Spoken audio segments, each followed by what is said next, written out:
कांग्रेस विधायक नाना पटोले ने एक बार फिर अपने बयानों से सियासी तापमान बढ़ा दिया है। नाना ने चुनाव आयोग पर केस दर्ज करने की मांग की। फडणवीस के दिल्ली प्लान पर सवाल उठाए और कहा कि भुजबल असली तेल लगाने वाले पहलवान हैं। उनके सामने गिरीश महाजन एक बच्चे हैं। पटोले ने सिंचन घोटाले, किसान सहायता और मतदाता सूची में गड़बड़ियों पर भी सरकार को घेरा। आइए सुनते हैं क्या कहना है नाना पटोले का। या राज्यातले मुख्यमंत्री कॅबिनेटला जात नाही, मंत्री कॅबिनेटला जात नाही आणि आता तर पालकमंत्र्याचे अधिकार काढले गेलेत अशी बातमी मी आता ऐकलेली आहे। त्यामुळे या सरकारमध्ये गोंधळाच गोंधळ आहे आणि सिंहस्थ कुंभमेळावा जो आपल्या नाशिकला होऊ घातलेला आहे त्याच्यासाठी श्रेयवादाची लढाई सुरू झालेली आहे।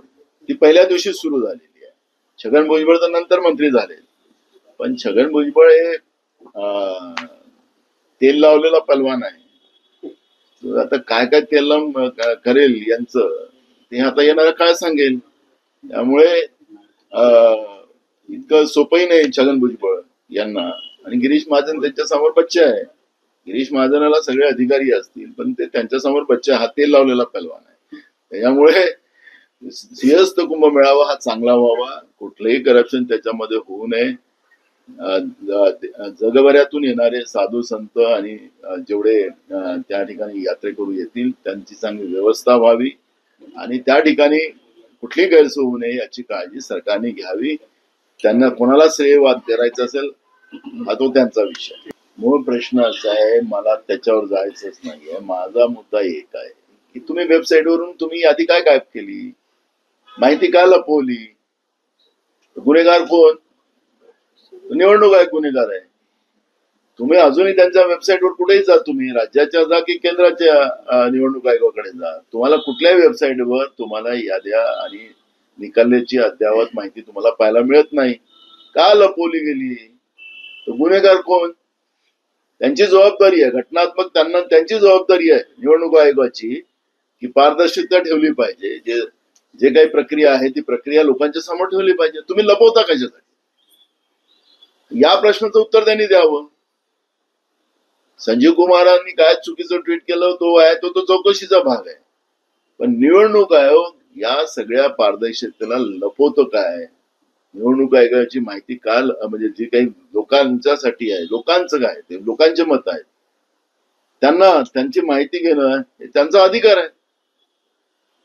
म्हणून याला गुन्हेगार निवडणूक आयोग आहे आणि म्हणून निवडणूक आयोगावरच कारवाई झाली पाहिजे ही भूमिका आमची आहे। माझा शेवटचा प्रश्न, सुदर्शन रेड्डी यांचा जो चॉईस आहे उपराष्ट्रपती पदाच्या निवडणुकीसाठी इंडिया आघाडीचा, तर त्यावर आता प्रश्न उचलले जात आहेत। असं म्हटलं जात आहे की त्यांनी सलवा जुडूमच्या संबंधात 2011 मध्ये जो निर्णय दिला होता त्यामुळे त्यांना देण्यात आलेला आहे, कारण आणखी खूप लायक उमेदवार आहेत।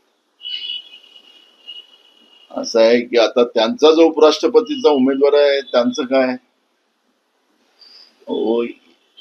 न्यायाधीशांनी काय निर्णय द्यायचे तो त्यांचा अधिकार आहे, त्यांच्या अधिपत्याखाली आहे। न्यायालयाच्या निर्णयाच्या विरोधात बोलता येत नाही असं आपण म्हणतोय आणि ते पाळतो। आता ते उमेदवार झाले म्हणून हे त्यांच्यावर प्रतिक्रिया देतात, अपीलमध्ये जायला पाहिजे काय, त्याला प्रोसिजर आहे। म्हणून आता या प्रतिक्रियेला काय निवडणूक हारतात आहेत